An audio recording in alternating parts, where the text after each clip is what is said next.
When it comes to a college education, the American dream is a myth. The American dream assumes that our nation's structures and systems allow anyone to succeed, regardless of family income, parents' education, race, ethnicity, or other demographic characteristics. But in the United States, as in some other nations, higher education attainment varies based on these and other dimensions.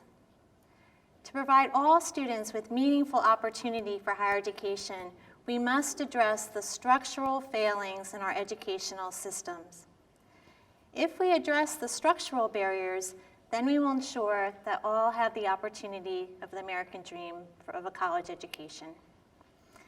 In my talk, I address what the gaps are, why the gaps exist, and what we might do to close the gaps. There are many pictures that I could show you that would illustrate the gaps across demographic groups. This slide just offers one. These data come from the Educational Longitudinal Study sponsored by the National Center for Education Statistics. Here we see that just 15% of students from the lowest socioeconomic status quartile achieve at least a bachelor's degree within 8 years of their expected high school graduation. Compared with that low rate, 60% of students from the highest socioeconomic status quartile achieve that same level of education. There are gaps across other college outcomes based on other demographic characteristics. There are also differences in educational attainment rates based on the place a student lives. So higher education attainment rates vary based on state, and they vary based on the characteristics of a school a student attends. Research tells us that students need 3 things in order to enroll and succeed in college. They need the financial resources to pay college costs. They need the academic preparation that's required for college-level work. And they need the knowledge and support to navigate their way into and through higher education. We know that these 3 things matter. But we also know that our nation's educational systems are not providing all students with what they need. Whether students have the necessary financial resources, academic preparation, knowledge and information depends on the ways in which multiple policies and practices come together for particular groups in particular places. My Penn GSE colleague, Joni Finney, and I learned the importance of considering the ways that policies and practices interact within particular contexts in our study of higher education attainment in 5 states. In our study, we probed deeply into the forces influencing higher education attainment in each of those states, and then looked for lessons that might be drawn more generally. The 5 states in our study were Georgia, Illinois, Maryland, Texas, and Washington. These 5 states, like all 50 states, vary in lots of ways. They have different histories, they have different economic and political characteristics, they have different demographic characteristics, they have different structures for higher education.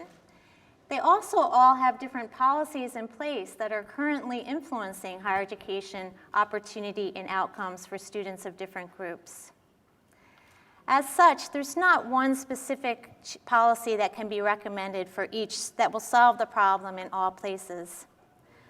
What matters is for us to consider how policies and practice come together to influence opportunity for particular groups in particular schools, states, and nations. To ensure that all students have the financial resources that are required to pay college costs, we must ensure that policies and practices come together to make college affordable. We need to have policies and practices that make financial aid available and that allocate that financial aid based on need. To ensure that all students are academically ready, we need policies and practices that align so that when students graduate from high school, they're academically ready for college-level work without the need for remediation. We need policies and practices that ensure that rigorous academic courses are available in all schools and that all students have the opportunity to participate in those courses and that they have the support that they need to succeed in those courses.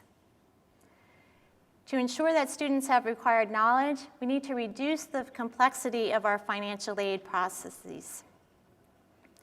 A final lesson from our study is the importance of leadership.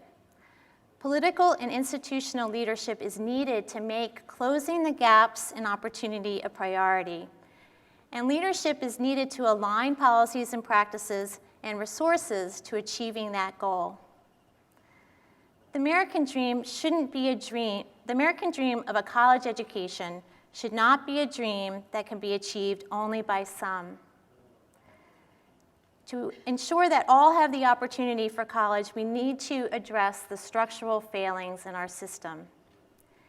If we address these structural failings, then we'll ensure that the American dream works as promised, to enable anyone the opportunity to enroll and succeed in college. Thank you.